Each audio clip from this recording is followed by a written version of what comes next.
memiliki nilai ekonomis yang tinggi. Selain dimanfaatkan dagingnya, sapi dapat dimanfaatkan tenaganya untuk meringankan pekerjaan manusia. Di beberapa daerah, sapi difungsikan sebagai alat transportasi. Seperti di Desa Keling, Kediri, sapi banyak difungsikan sebagai cikar. Banyaknya kegunaan sapi membuat hewan berkaki 4 ini selalu menjadi primadona. Keling merupakan salah satu desa yang masih menjaga kearifan lokalnya. Itu yang membuat saya tertarik untuk mengikuti kegiatan warganya.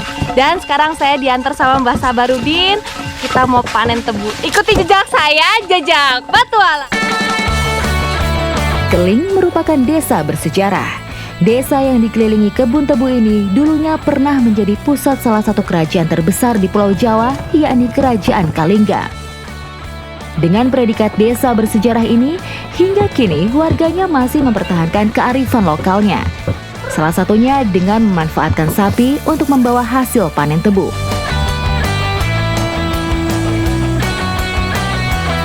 Sampai ya Mbah, matur nuwun Mbah.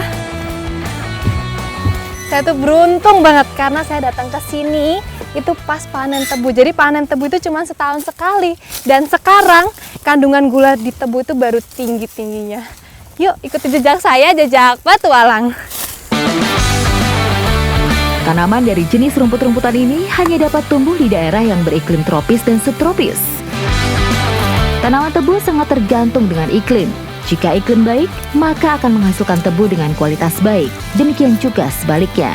Jika iklimnya buruk, maka hasilnya pun bisa menurun. Saya pikir saya terlambat Pak, udah pada panen. Ternyata kebun tebunya tuh luas banget. Gimana caranya itu Pak? Oh, cuman dipotong bagian bawahnya aja ya itu ya? Tebu mulai ditanam besar-besaran pada masa penjajahan kolonial Belanda, di mana tebu merupakan produksi ekspor yang sangat menguntungkan. Indonesia pernah menjadi penghasil tebu terbesar di dunia. Di Indonesia sendiri, tanaman tebu banyak terdapat di Pulau Jawa dan Sumatera, dan Pulau Jawa menjadi sentra produksinya. Hingga kini, perkebunan tebu di Pulau Jawa masih memegang peranan penting dalam produksi gula nasional. Jadi memang Kediri ini tuh salah satu penghasil gula terbesar. Makanya nggak heran kalau kebun tebunya tuh di sini luas-luas. Ini baru sini aja ya Pak ya, belum tempat yang lain ya. Karakteristik dari tanaman tebu ini adalah memiliki banyak bulu dan duri di sekitar helai daunnya. Keberadaan bulu dan duri daun ini beragam, tergantung dari varietasnya. Sebenarnya panennya tuh nggak susah, tapi yang jadi kendala pohon tebu itu banyak lugutnya. Ini yang bikin gatal kalau kena kulit. Tapi ada caranya. Ini saya kena banyak banget, tinggal diolesin ke rambut gini sambil nyanyi. Kut lukut dadi ya rambut gitu ya Mbak ya? Iya, kalau orang zaman dulu kayak gitu caranya. Tapi kok tetap gatal ya Mbak?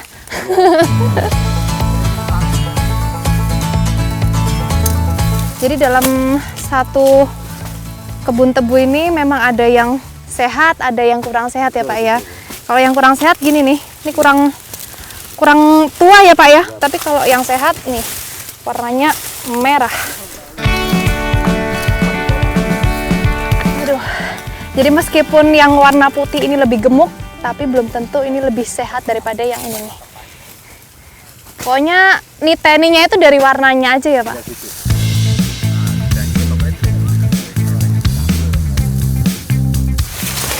Wah, sakit Pak kena lugu teh.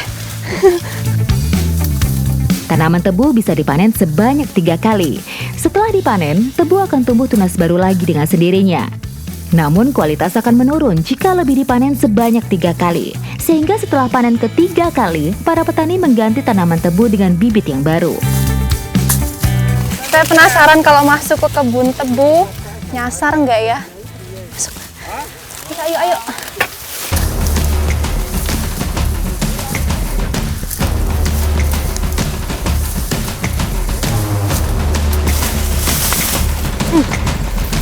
Ternyata nggak ada jalan dan tanaman tebunya itu padat-padat banget. Daun tebu juga dari tadi beler. Nih, daun tebu kan tajam banget bagian pinggirnya nih, bisa merobek kulit.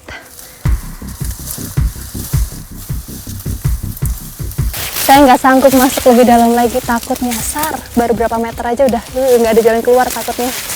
Yuk keluar. Saya pun penasaran, ingin mencicipi langsung tebu dari hasil yang kita panen. Aduh, karena udah panas banget dan juga haus. Iya, rasanya kayak wong desa tenan nih ya. Mau cobain tebunya. Pinjem, Pak.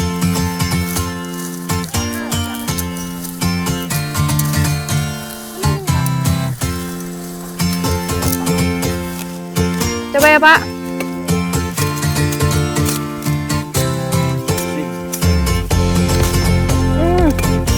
Tetap manis, Pak. Manis banget, manis. Kalau dilihat bedanya tuh nggak begitu jelas, Pak. Cuman Bapak kayaknya yang tahu. Menurut saya sama aja, tapi kata Bapak lebih manis yang ini. Kita cobain, kita buktikan ya, Pak ya. Iya.